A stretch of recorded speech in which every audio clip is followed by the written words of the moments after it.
Haleluya. Basi tuombe kwa ajili ya neno la Mungu jioni njema ya leo. Maana neno la Mungu ni upanga na ni nyundo na ni jiwe, likianguka linasaga tikitiki. Mwenyezi Mungu mwenye mamlaka yote ya juu na hata chini ya ardhi, tunaliinua Bwana jina lako majira haya jioni. Sisi ambao Bwana hatuna uwezo wala mamlaka katika ardhi hii, tukiitisha Bwana uweza wako kwa ajili ya sauti yako jioni njema ya leo. Wewe Mungu unaitawala milele, wakati huu Bwana ukapate kunena na nafsi zetu. Yesu ukapate Bwana kwa ajili ya neema yako ya kipekee, kwamba sauti yako asikia leo Bwana ikapate nafasi ndani ya mioyo yako. Yesu anewa Bwana ukapate kujidhihirisha katika nafsi hizi Bwana ambazo zimejidhihirisha mahali hapa, hata zile ambazo ziko katika ndani ya manyumba. Mungu wa mbinguni, sauti hii ikapate kupenya katika masikio yao, kwa sababu ni sauti yako Bwana. Umeileta kwa lengo la sababu juu ya watu wako wakapate kuitambua na kuweza Bwana kujua ukweli wako Jehova. Basi nimesimama mahali hapa mfalme wa amani, nikiwa sina kitu cha kunena machoni kwa watu wako wala kwa masikio ya watu hawa Jehova Jire, bali nimesimama tu Jehova kwamba mimi ni chombo Jehova, ukapate kunitumia jinsi upendavyo. Maana mwili huu hata ni wa damu na nyama, mwili wa kuisha kesho usiko tena, lakini kwa sababu ya neema yako umenisimamisha na kuomba majira hayo kwa ajili ya neema yako ya kipekee, kwamba ukapate kunitumia jinsi upendavyo. Maana mwili huu ni wako na neno ni lako Jehova, ardhi na mbingu zikishuhudia kwamba Mungu ukapate kupaza sauti yako mahali hapa, watu wako wakasikie sauti yako. Sitaki kuonekana mimi Jehova, bali nataka wewe onekane katikati yetu, ukinena nasi Jehova, ukinena nasi kwa mapana, ukitufunulia mambo yako asirini, katika jina la Yesu Kristo aliye hai. Ikia leo Bwana Mungu wa majeshi, kila anga na kila nafsi iliyoinuliwa kinyume na maisha yetu tunaishika mateka, tukiharibu katika jina la Yesu Kristo aliye hai. Chochote kilichotumwa katika anga ambacho Mungu kinaweza teka ujumbe wa sikia leo, Mungu wa mbinguni, tuma radi yako sasa kikapate kulipuliwa kwa anga, ili sauti hii kapenye katika mioyo za watu wako, ukapate kujidhihirisha Mungu wa neema. Bana unayaweza yote, anza nami sasa Jehova Jire. Nahitaji nisikie nguvu zako zikitembea, kinywa changu kitumie kama jinsi upendavyo, jinsi wewe unavyotaka kunena neno la Bwana. Ukatakase maneno ya kinywa changu, ukatakase na ulimi wangu, ili kwamba ujumbe wako ukapate nafasi katika moyo wangu na hata kwa wale wote waliokusanya mahali hapa. Ninaomba hii na ni kwa jina la amri kuu la mwanao Yesu Kristo aliyekufa kwa ajili ya maisha yetu, kwa Yesu Kristo Bwana wetu. Amen. Basi tusikie neno la Mungu lisomwe katika masikio yetu, na baadaye tusikie Mungu ajifunue katika maisha yetu, kwa sababu tumekuja ili tusikie Bwana anasema nini katika maisha yetu. Mathayo mtakatifu mlango wa 11 mstari wa 28 inasema hivi: Njooni kwangu nyinyi nyote msumbukao na wenye kulemewa na mizigo, nami nitawapumzisha. Amen. 29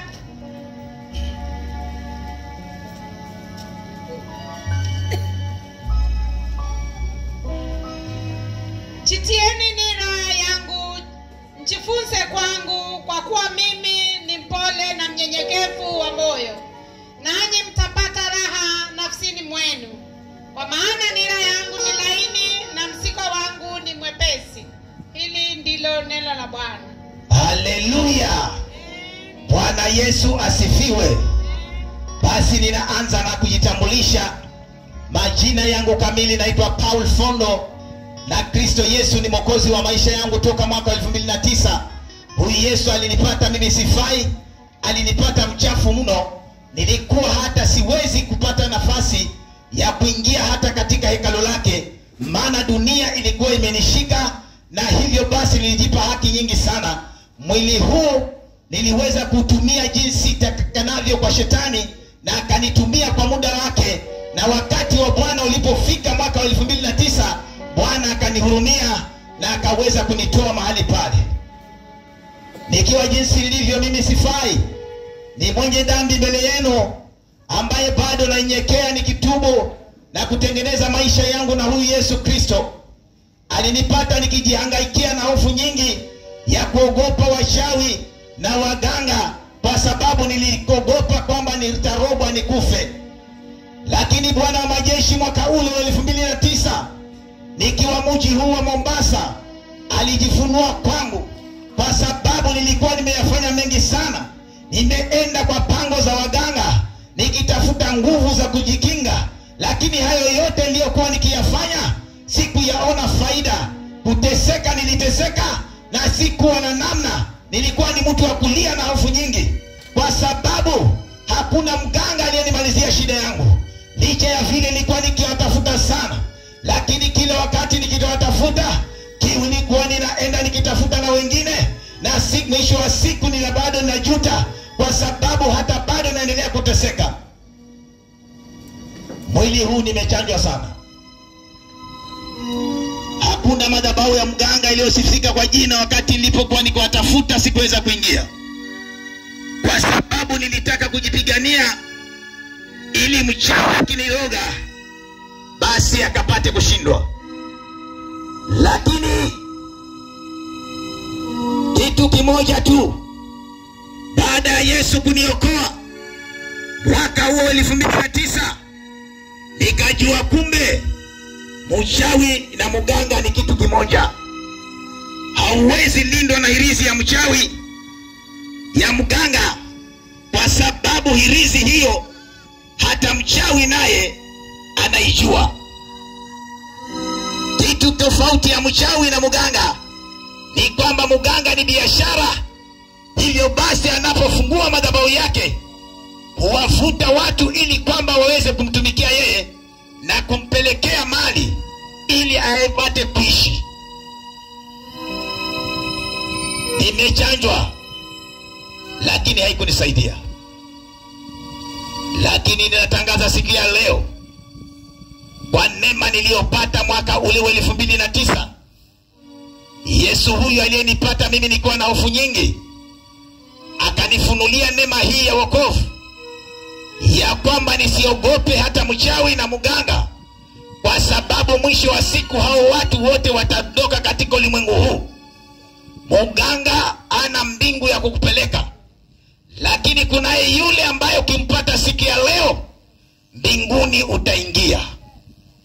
Bwana Yesu asifiwe.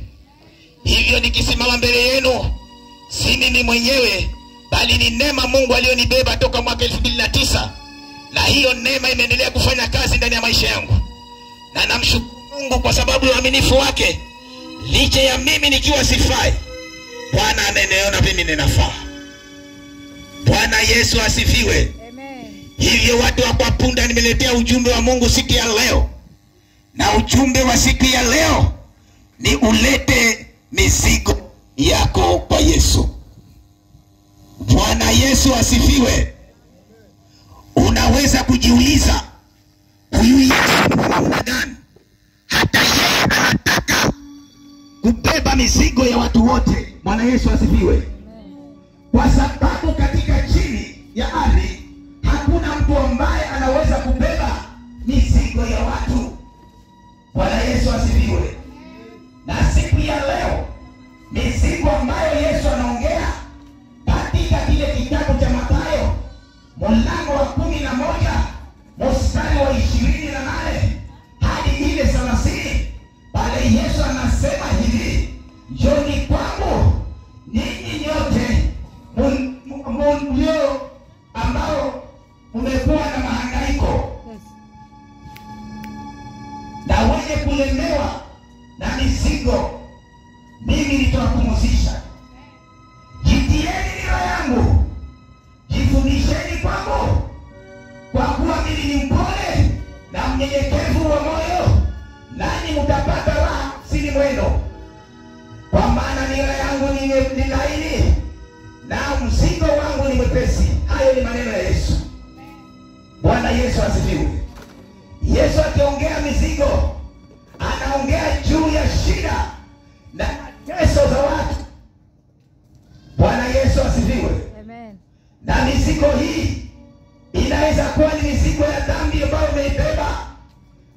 mizigo ya magonjwa ambayo umepitia, ama mambo ambayo unapitia ya kukosesha amani ambayo umejaribu kwa uweza wako ikashindikana, na kwa huyu anayesema njoni kwangu nyote mnaosumbuka, wale wanaosumbuka na kulemewa na mizigo, yeye atawapumzisha.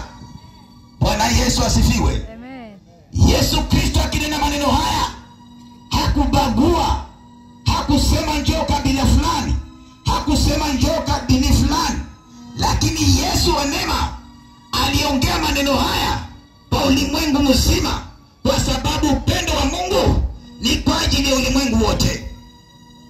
Tukisoma katika kitabu cha Yohana mlango wa 3 mstari ule wa 16 inasema hili: kwa maana jinsi hii Mungu aliupenda ulimwengu hata akamtoa mwanawe wa pekee, ili kila mtu amwaminie asipotee, bali apokee uzima wa milele.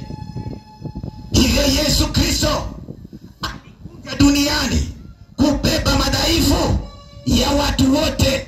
Hakuja kwa kabila, hakuja kwa dini, hakuja kwa specific watu wale ambao ni wanaabudu, lakini alikuja kwa wote ambao wako chini ya ardhi. Bwana Yesu asifiwe. Hivyo jioni njema ya leo, neno hili halikuja bure. Ni kwamba unaweza kuwa kuna mambo yanakusibu, ni magonjwa umetembea nayo kwa miaka, hata sasa unaona umefika mwisho, unataka hata kujiua kwa sababu ya mambo yamekuzonga. Umetumia fedha zako ukafanya yote. Tazama katika kitabu kile cha Marko mtakatifu mlango wa 5 mstari wa 25 hadi wa 29, Biblia inasema ya kwamba kulikuwa na mwanamke mmoja aliyekuwa na ugonjwa wa kutoka damu kwa miaka 12. Alikuwa ametembea katika mikono ya matibabu wengi, akaweza kutumia fedha zake, lakini haikumsaidia. Hata mwisho wa siku hali yake iliendelea kuwa mbaya zaidi. Bwana Yesu asifiwe. Unafika kipindi mpendwa, umetumia fedha zako, umeingia kwa waganga, lakini haiwezekani. Umeenda kwa hospitali, lakini bado unaugua. Unafanya kila kitu uwezacho kwa uweza wako, mpaka inafika mahali umeishiwa.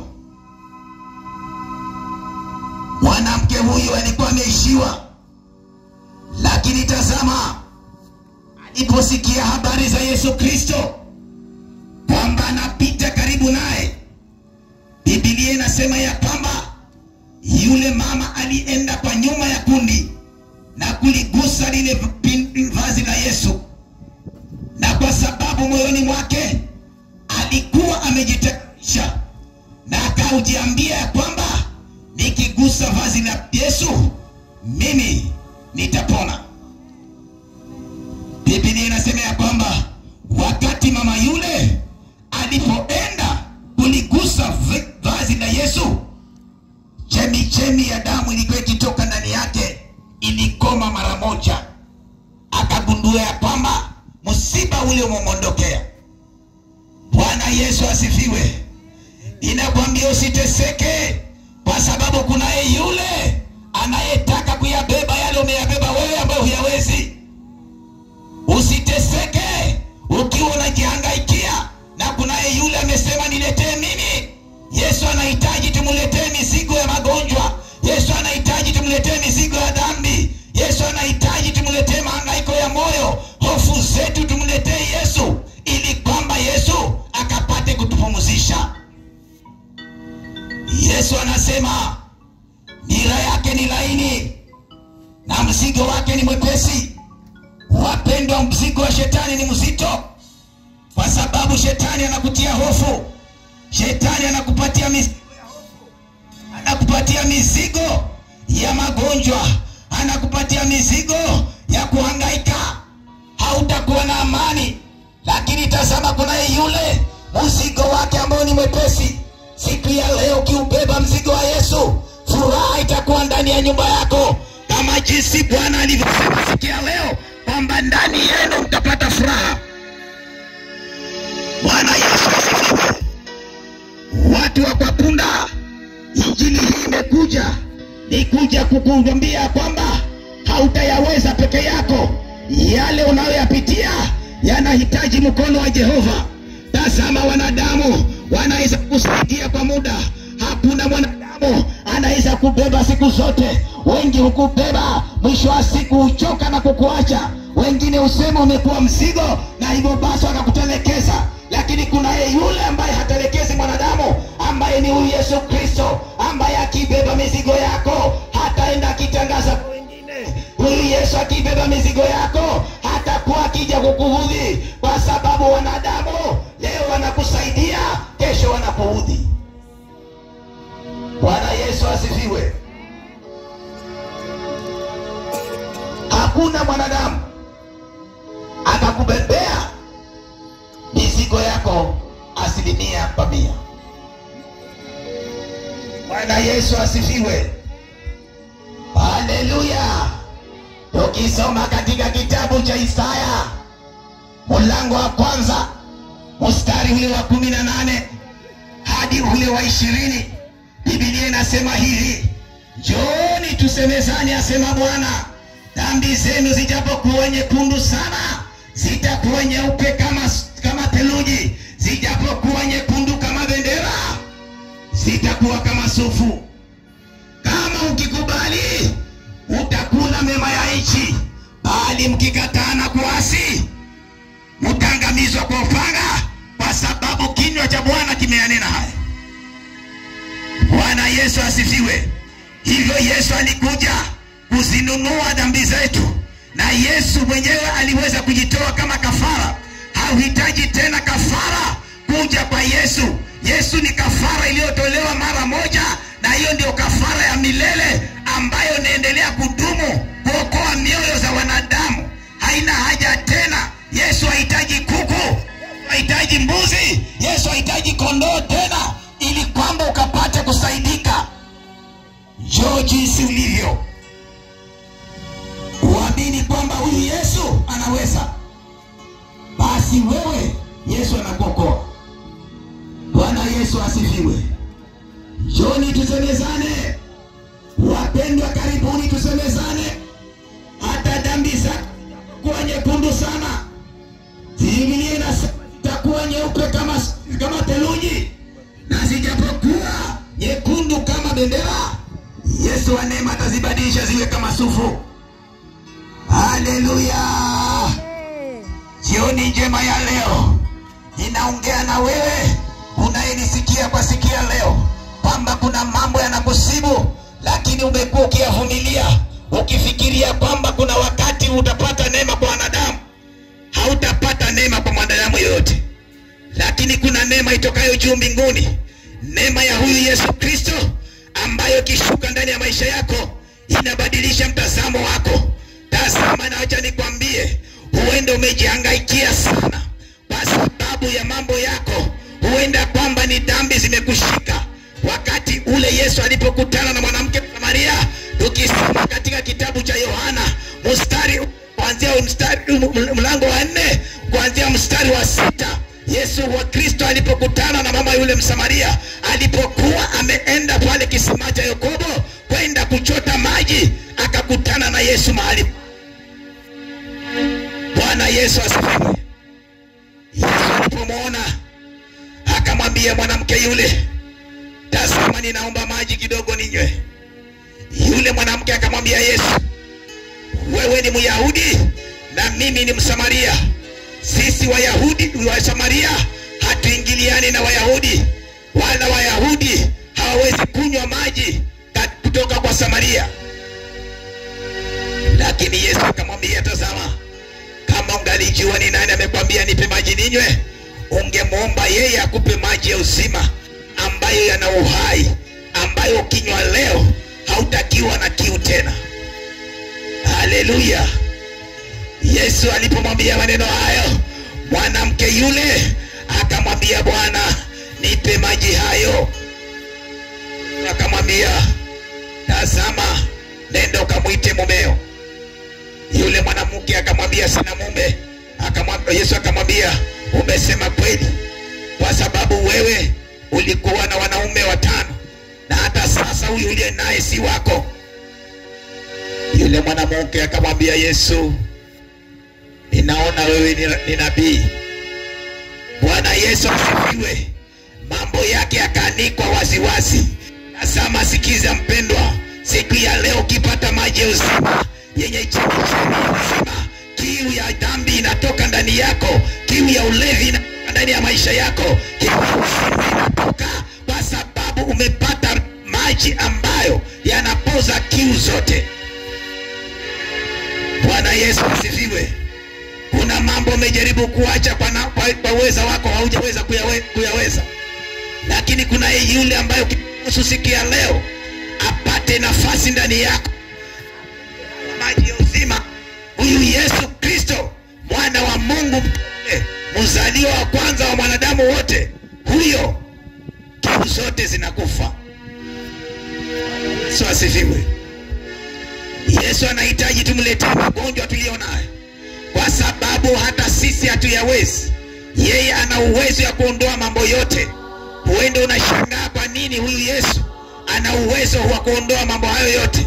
Lakini Yesu Kristo alikuja kwa misheni moja tu, kuja kuwaokoa wanadamu, kuwatoa katika hali ya kugandamizwa, kuwasaidia, kuwaepusha na kubeba mizigo ya shetani.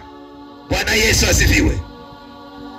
Wewe ukibeba mizigo ya shetani mpendwa, hauendi mahali popote. Mizigo ya chuki ya shetani, mizigo ya kusengenya, mizigo ya usharati, mizigo ya ulevi, mizigo ya kuvuta sigara, hayo yote shetani amekubandikiza. Hakuna mahali unaenda, unazama. Bwana Yesu asifiwe.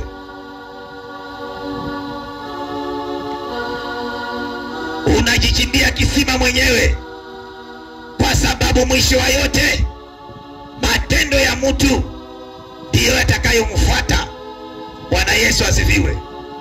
Katika kitabu kile cha Matendo ya Mtume mlango wa 3 mstari wa 19, Biblia inatuambia kwamba tubuni basi mrejee, ili dhambi zenu zifutwe, zipate kuja nyakati za kurudishwa kwa kuwako kwako Bwana. Bwana Yesu asifiwe. Njia pekee ya kumrudia Mungu wapendwa ni kutambua na kuweza kutubu mbele zake kwa yale yote tuliyoweza kuyatenda kinyume na mapenzi yake. Bwana yuko tayari kuyafutilia mbali. Yesu ana uwezo wa kusamehe kila kitu. Yesu ana uwezo wa kuponya kila kitu. Ni jambo gani gumu ambalo haliwezekani machoni kwa Bwana? Wapendwa, hakuna, kwa sababu ndani yake kuna nguvu zote. Bwana Yesu asifiwe. Tazama, umetembea na hirizi za wachawi na waganga, zimekupeleka wapi? Hata leo bado unateseka ukiwa unazo hirizi, umejiwekea ndani ya nyumba na zinakuletea ufukara. Bwana Yesu asifiwe. Wewe ukichukua hirizi ya mganga ukiweka ndani ya nyumba yako kwamba ikuletee baraka na kutangazia siku ya leo, hiyo hirizi itakufilisisha. Mwisho wa siku utabaki huna kitu, kwa sababu aliyeabudu sanamu amelaniwa milele. Bwana Yesu asifiwe. Najua bado waganga wanawadanganya, wanawaambia wao ndio wanaoweza. Nimekutangazia masikioni mwako siku ya leo, hakuna mganga mwenye uweza. Wengi niliowasikia sasa wako chini ya ardhi, na hata sasa hawatambuliki tena. Mambo yao yaliisha, na hata mahali walipokuwa wamejenga kumejengwa manyumba watu wanaishi. Kwa hivyo usidanganywe na mtu wa damu na kama mimi akwambie yeye ana uwezo, huyo anakudanganya. Bwana Yesu asifiwe.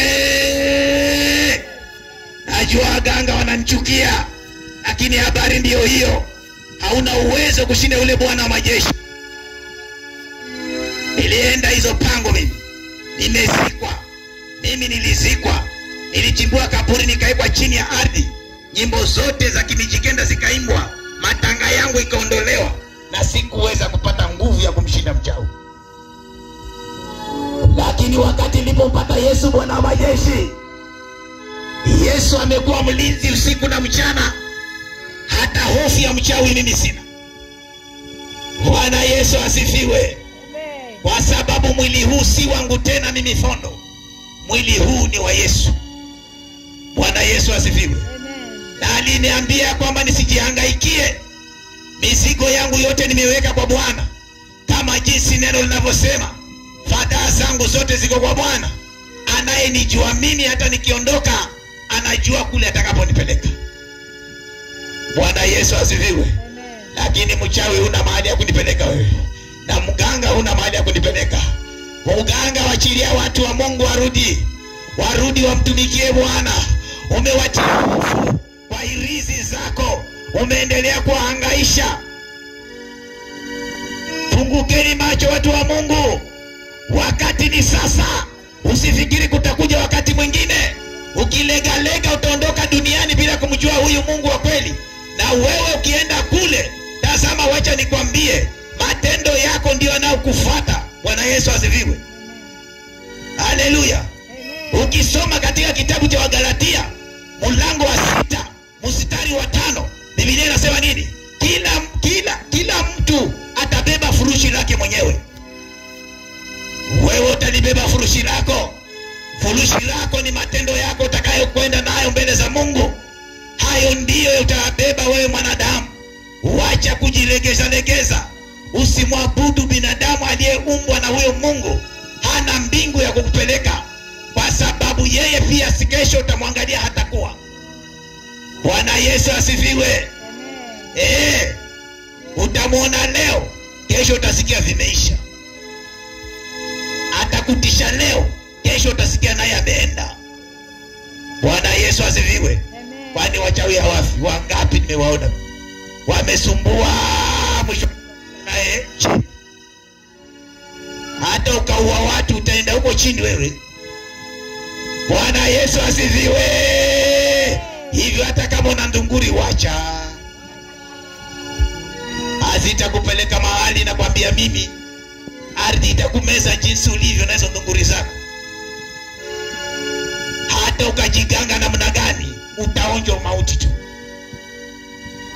Bwana Yesu asifiwe. Habari ndio hizo. Mimi sasa sitishiki, kwa sababu hata leo Mungu akinichukua, najua kule ninaenda. Hivyo sifikiri utanitisha wewe. Nabii huyu anasema siri zetu, siri zako, siri gani? Vitu vyote vinawekwa wazi. Yesu Kristo alikuja kuyafunua mambo yote. Wakati alipokutana na ule mwanamke pale kisimani, alimwambia mambo yake ya ndani, akapata kuyajua. Na mwanamke yule ndiye aliyetoka mahali pale, akaenda katika kijiji chao, akawaambia, hebu njoni muone mtu ambaye amenambia mambo yangu ya ndani. Bwana Yesu asifiwe. Yataandikwa waziwazi. Hivyo wewe usione kwamba unajificha au ujifichi. Machoni kwa Mungu anakuona kama usiku na mchana. Kwake anasema usiku na mchana, kila siku kwake ni mchana. Bwana Yesu asifiwe. Anakuona. Haleluya. Hivyo ninakwambia siku ya leo, ukiona mizigo iliyoibeba, ni mahitaji ulionayo, yasalimishe kwa Bwana. Umejihangaikia sana, hata unaona kwamba mimi siwezi tena kufika mahali. Yuko yule ambaye akikushika siku ya leo, atakutoa katika hayo matope. Maana huenda umeshikwa mahali gulu, huwezi kutoka kwa mwenyewe. Unahitaji bulldozer ambaye ni Yesu Kristo akunyanyue pale mahali, akuinue juu, nawe uwe juu zaidi ya wote ambao walikuwa wanakucheka. Bwana Yesu asifiwe. Siku ya leo wapendwa, nimekuja kuwatangazia habari njema kwamba mizigo inachukuliwa na Yesu hata bila fedha. Yesu amechukua bure, alikuja kununua dhambi zetu. Hivyo wewe ukiwa una dhambi zako, zilete kwa Yesu, anazichukua, anazinunua bure. Wewe hauna haja ya kutoa kitu chochote. Wacha kusumbuliwa na hao waganga wanaokuambia mimi mpaka unipatie pukuku, nipatie mbuzi ndio niweze kukufanyia haya. Yesu hana haja hayo, atayaondoa mambo yako bila kuitisha kuku, bila kuitisha mbuzi, bila kuitisha kondoo. Atakupatia uzima tele tele na neema ya ajabu kwa bure tu. Hahitaji hahitaji mali yako, wala hahitaji kuku tena, hahitaji damu tena. Alimwaga damu kwa ajili ya watu wote. Bwana Yesu asifiwe. Uenda unanisikia katika nyumba yako, unasema ni maneno gani haya? Ni maneno ya Yesu Mwokozi, kwamba muje na mizigo yenu, yale ambayo yamekusumbua kwa miaka mingi, sasa yelete kwa Yesu. Tazama maisha yako wewe, umekuwa na maktan miaka enda miaka rudi, haujaweza kufikia malengo yako. Kwa nini unapoteza muda kia mwenyewe, na ili hali kuna yule ambaye siku ya leo kimpata anakushika mkono, anakuhangaikia, anakurudishia baraka zako, anakubariki huyu Mungu, anakuinua na anakuweka sawa sawa na viwango vile anavyotaka. Bwana Yesu asifiwe. Haujazaliwa masikini wewe. Umasikini umejitakia mwenyewe kwa sababu ulirudi ukaabudu wa binadamu. Tangu lini binadamu akabariki binadamu mwenzake? Tangu lini huyu binadamu akaokoa binadamu mwenzake? Uliyasikia wapi wewe?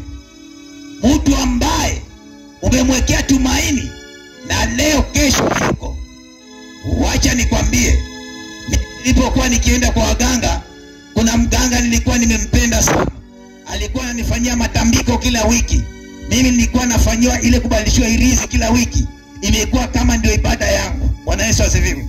Siku moja nikaenda nikiwa nina shida, nikapata ule mganga hayuko. Hapo huyo mganga basi nikapata ule mtu wake wa kumkono, akanambia huyu mzee hayuko, ako Costa General anapigania maisha yake, ni mgonjwa sana.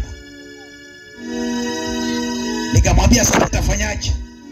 Akanambia sasa kama utaweza twende ni hapa Portris tukamwone. Roho yangu ikakataa.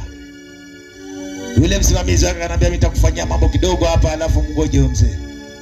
Lakini nikitoka mahali pale, huyo ndiye alikuwa mganga wangu wa mwisho. Kwa sababu nilipotoka mahali pale, sauti nyingine inaambia ukoka, sauti nyingine inasema waganga ni wengi. Na nilipokuwa nikiwatafuta hao, ndio nikakutana na huyu Bwana wa majeshi. Haleluya. Amen. Hivi ninavyokuambia, huyo alifariki miaka iliyopita. Bwana Yesu asifiwe. Kama ningemtegemea yeye, singekuwa nimeenda kwa mganga mwingine mimi. Shetani ashindwe. Mganga atakupatia kuhangaika. Leo huyu akifa, unasema kumekuja mwingine mkali huko. Utawatafuta sana wewe. Hao wakali hao wataisha wote, lakini jina la Bwana litabaki kuabudiwa milele. Mkali wa wakali wote ni Yesu Kristo, ambaye jina lake litadumu milele na milele. Lakini mimi na wewe ni watu wa kuisha. Hata leo na kesho tunaweza kuwa hatutakuwa. Lakini jina la Yesu, misingi yote ya dunia ilijengwa kwa jina lake. Hakuna msingi mwingine utajengwa nje ya hiyo. Msingi wote uliojengwa nje ya Yesu hautadumu. Lakini ule uliojengwa ndani ya msingi wa Yesu, ambao ulikwisha kuinuliwa na Baba Mungu Mwenyezi, huo utadumu milele. Ndio maana unaona wewe leo uko, kesho uko. Jijengee nyumba, kesho utaiwacha. Jifanyie kila kitu, kesho utaiwacha. Hakuna vitu utavibeba wewe mwanadamu, vyote utaviacha hapa duniani. Hivyo wewe jua ya kwamba hatima yako iko mikononi mwa Mungu, si kwako wewe mwenyewe. Hata ukajipangia wewe, yana kitaka roho yako, utaviacha vyote. Utaviona hivi na uwezi kuvigusa. Bwana Yesu asifiwe. Amen. Ni vingapi watu wameacha ambavyo hata sasa vinachezewa chezewa? Ni kwa sababu mambo yao yalipisha. Bwana asifiwe. Hata wewe na mimi tuko na kipindi kifupi kuishi duniani.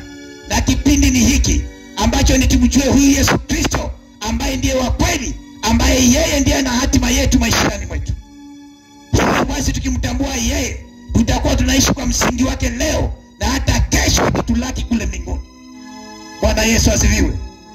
Lakini ikiwa na rega sikia leo, ukiona kwamba wanadamu ndio unaweza kuwafuatafuata, kuwauliza mambo yako, utawauliza sana. Hata siku nyingine ukienda kuwauliza hawako. Bwana Yesu asifiwe. Utakuta hizo ndunguri ziko peke yake hapo. Mwenye kusiongelesha alienda. Bwana Yesu asifiwe.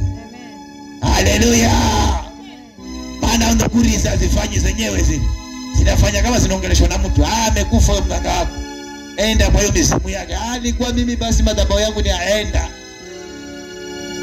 Tenda kuona kumemea nyasi. Aliyekuwa akienda hapo hayuko tena.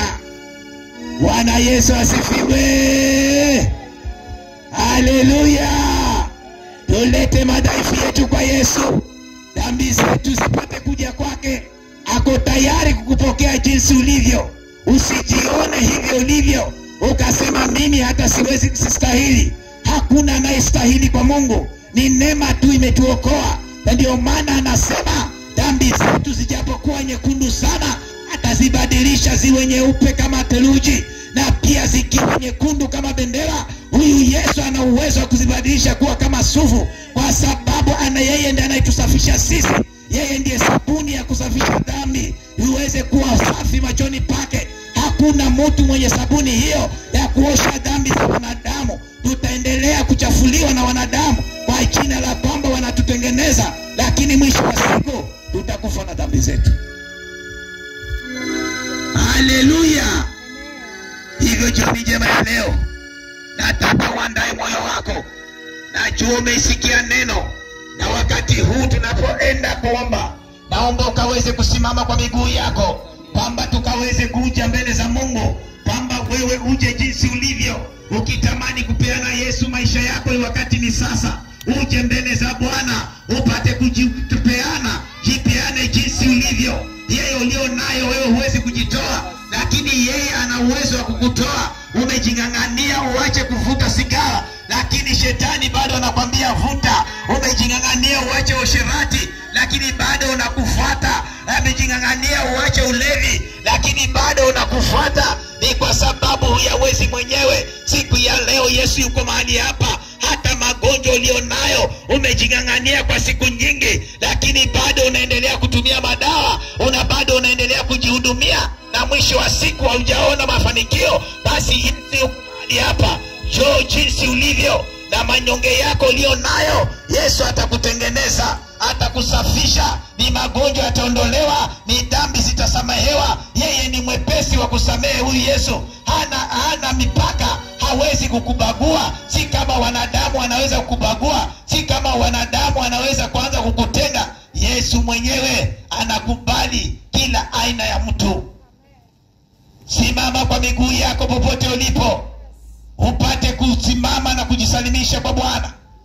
Ni wakati ambao uchukue hatua wewe mwenyewe, kwa sababu kuokoka ni kwa nafsi ya mtu.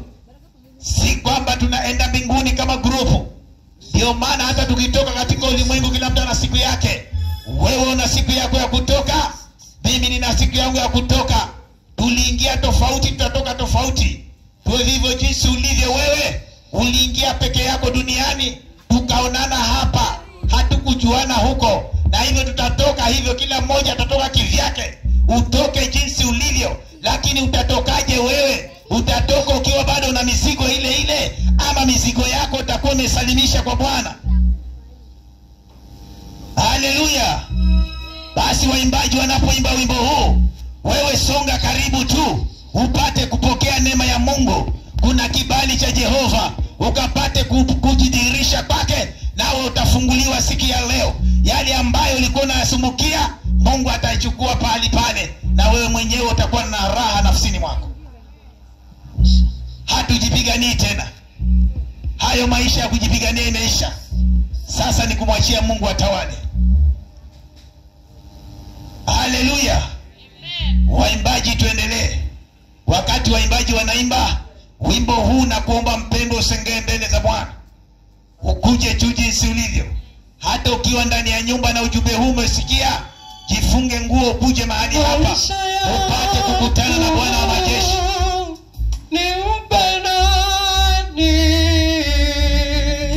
Maisha yangu yote nampa Yesu atawale.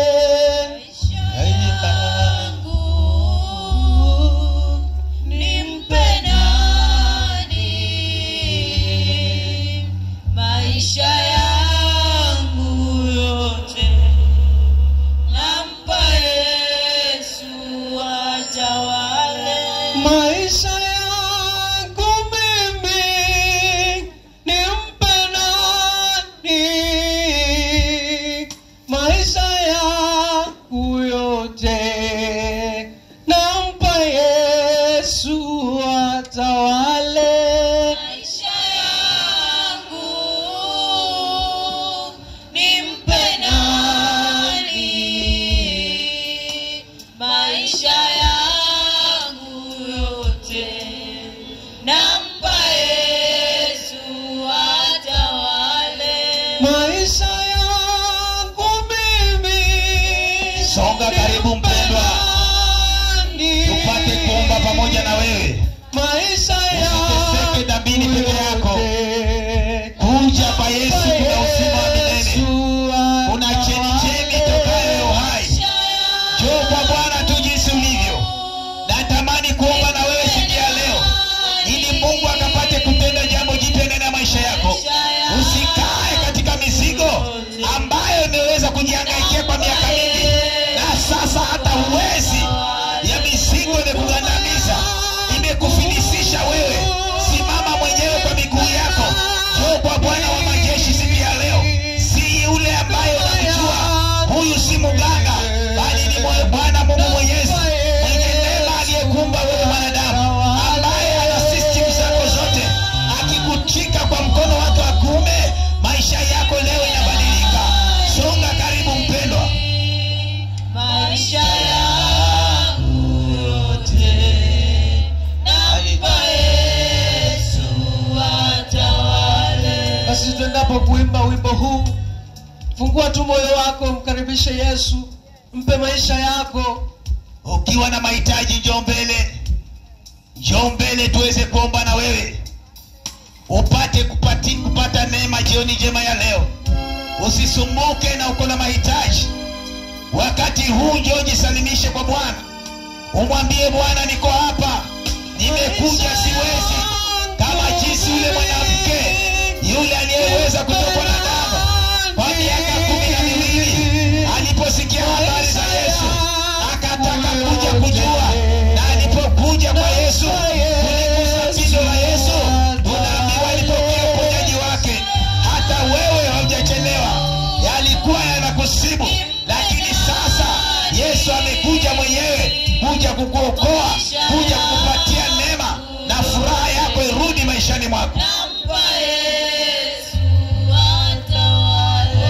Maisha yangu mimi nimpe nani? Maisha yangu yote nampa Yesu atawale. Maisha yangu nimpe nani? Maisha yangu yote nampa Yesu atawale. Maisha yangu mimi. Ukiwa na mahitaji mpendwa, njoo mbele. Usione haya, njoo mbele za Mungu mwenyewe jioni njema ya leo. Nampa Yesu Yale ambayo umeona huyawezi, njoo mbele za Mungu.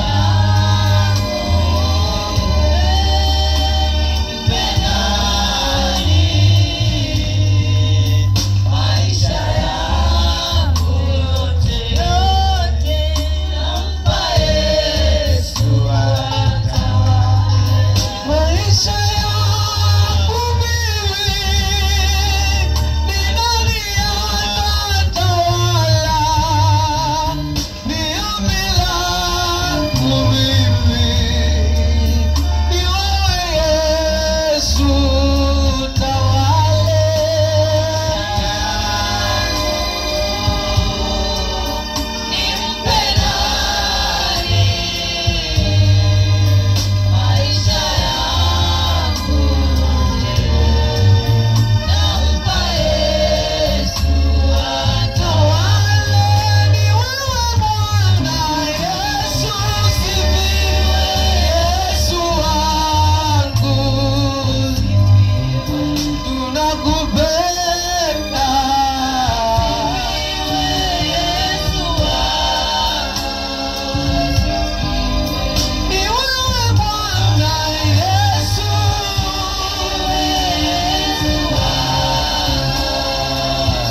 kwamba mfalme wa amani Jehova ukafanye msako mwenyewe ndani ya maisha ya wateule wako walioweza kukanyaga ardhi hii jioni njema ya leo. Wacha Mungu kwa wahudumie kwa namna ya kipekee. Kila mmoja unamjua madhaifu yake. Naomba Mungu ukapate kuwatembelea kwa namna ya kipekee, na kwamba ukapate Bwana kuwapumzisha mizigo ambayo wameweza kuibeba kwa miaka mingi. Wafungue Mungu wa mbinguni Jehova Jireh. Kuna wale walio wagonjwa katikati yetu. Yesu, endelea kuwagusa ndani ya nafsi zao, kwamba wakapate kupokea uponyaji juu ya maisha yao. Waachilia neema ya kipekee jioni njema ya leo. Wingu lako lishuke juu ya watu hawa, kwamba wakapate kukombolewa jioni njema ya leo. Wakaekwe huru, wakatoe katika vifungo. Wacha Mungu wa mbinguni kuwarudishie afya zao, warudishie maisha yao yaliyoibiwa kwa miaka mingi, waondolee kuhangaika katika maisha yao Jehova Jireh. Simama ukitenda mambo makuu juu ya maisha yao Jehova. Wacha Baba ukajidhihirishe Jehova Jireh. Fanya msako ndani ya nyumba zao, hata wale walio katika vitanda vyao watembelee Mungu ukiwaponya. Waguse watu wako Jehova Jireh. Tazama shetani amewafunga kwa miaka mingi. Tazama shetani amechezea mili yao, lakini sasa ni wakati wako Jehova. Tenda kitu kipya ndani ya maisha yao. Waguse Baba nafsi zao zikapate kupokea neema ya uponyaji kutoka kwako, katika jina la Yesu Kristo aliye hai. Yesu wa neema Baba, jidhihirishe Jehova. Ang'oa kila nguvu za uchawi ndani ya maisha yao zilizo miaka mingi ambazo zimewafanya wanarudi nyuma kila wakati. Mungu wa mbinguni, simama Jehova Jireh. Kuna yule Mungu ametamani kutoka katika hali ya mahangaiko, ambaye amehangaika kwa muda mrefu akitaka kutamani kuacha jambo fulani. Siku ya leo mtembelee kwa namna ya kipekee, kama jinsi ulivyompatia maji ya uhai yule mwanamke Msamaria. Jioni njema ya leo maji ya uhai yaende katika maisha yao, waondolee kiu zote za madhambi, wakapate kupokea neema ya kipekee katika jina la Yesu Kristo aliye hai. Inatangaza sikia leo vifungo ndani ya wateule wako Bwana zikapate kukatika mara 770 kwa uweza na mamlaka katika jina la Yesu Kristo aliye hai. Wewe uliyempatia mamlaka mtumishi wako Musa kuwatoa wana wa Israeli katika nchi ya Misri, na ukampatia nguvu na mamlaka Jehova, jioni njema ya leo wateule hawa wako mbele zako Jehova Jireh, wakiwa wameshikwa na Farao mfalme wa Yuda. Naomba Bwana ukafanye kitu cha ajabu katika madhabahu ya mafarao wote ulimwengu huu, ukayalipue na moto wako katika jina la Yesu Kristo aliye hai. Kila Farao aliyeinuka kinyume na watu wako, ambaye amewashika maisha yao asiweze kwenda na mbele, siku ya leo tunamtangazia kusambaratishwa katika jina la Yesu Kristo aliye hai. Madhabahu ya Farao haina uweza tena. Yesu, tembeza malaika wako katika milango za Farao, haribu madhabahu yao, sambaratisha anga zao katika jina la Yesu Kristo aliye hai. Yesu, tenda jambo jipya ndani ya watu wako, wakapate kuachiliwa huru, ili wakapate kuona wokovu wako, wasiwe na hofu tena ya kujihangaikia maishani, bali usimame ukiwapatia tumaini lako. Wewe ni Bwana na ulinganishi Jehova Jireh. Ulikuja kwa mioyo za wanadamu, na sasa nafsi hizi naomba Bwana ukaziokoe, wapatie neema na ujasiri wa kipekee, kwamba sikia leo wakaweze kupata neema ya kipekee katika nyumba zao, karudishe amani. Naomba amani ikatawale ndani ya watu wako, watu wako wakatawale na amani yako katika jina la Yesu Kristo aliye hai. Kuna nyumba zina kilio, hata sasa hazina amani. Inatuma neema ya amani juu yao, kwamba wakapate kupokea amani, wakapate kufunguliwa, wakapate kuwekwa huru katika jina la Yesu Kristo aliye hai. Baba wa mbinguni, iwe ni mwema, hakuna wa kulinganisha na wewe. Tunapoenda kutamatisha sasa, tunaitisha wingu lako likae juu yetu, kwamba kila mmoja akafunikwe na neema yako. Tunapofunga mkutano huu tukitazamia kukuona siku ya kesho, tazama leo ilikuwa ni mwanzo Baba, siku ya kesho tuko mahali hapa, tunahitaji tukuone. Siku ya Jumamosi tuko mahali hapa, tunahitaji tukuone Yesu. Tunaomba ukatembee katika mtaa huu wa Mapunda, ukajipatie watu wako wale uliowachagua kwa jina lako. Baba wa mbinguni, watayarishe ili siku ya kesho kupata neema yako. Siku ya kesho injili hii ikaendelee kuwa moto katika anga ya mtaa huu wa Mapunda. Tunatangaza neema yako ikatembee katika mlima huu wa Mapunda. Mungu wa Mapunda isiwe kawaida tena, isiwe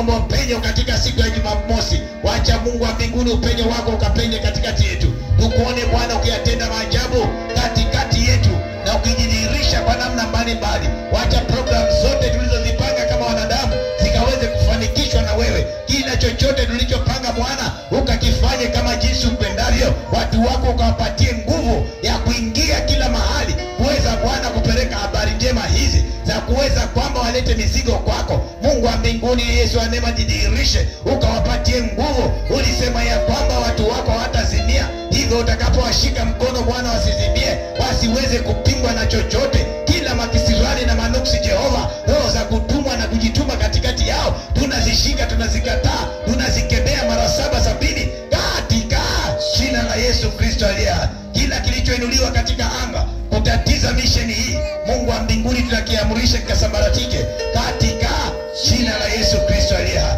Na usiku huu wa leo, endelea kufanya msako wako katika mlima huu kwa punda, kwamba kila pembe na kila kona na kila roho ya Farao ikapate kuhama katika mtaa huu. Watu wako waachiliwe, warudishiwe nyota zao, warudishiwe maisha yao, wapate kupata neema tena ya kipekee katika jina la Yesu Kristo aliye hai. Basi tunatangaza amani yako Mungu wa mbinguni itembee pamoja nasi sasa. Tunapofunga tunaomba kila mmoja akafunikwe na utukufu wako. Hakuna kupata pingamizi zozote njiani. Tunakataa roho za ajali, tunakataa kila roho ambazo shetani amezipanga kuzituma mbele ya watu wako. Kila mikosi iliyopangwa katikati yetu tunaivunja mara 770 katika jina la Yesu Kristo aliye hai. Tunasambaratisha mipango yao tukiharibu mara 770 katika jina la Yesu Kristo aliye hai. Tunaomba utukufu wako Bwana ukainuliwe, na hata tunapotoka hapa toke kwa ushindi, na turudi mahali hapa kesho kwa ushindi, tukiendelea kulitukuza jina lako. Tunaomba haya maneno tukijua kwamba umeyaweka muhuri, na ni kwa jina kuu la mwanao Yesu Kristo tumeomba na kuamini. Amen.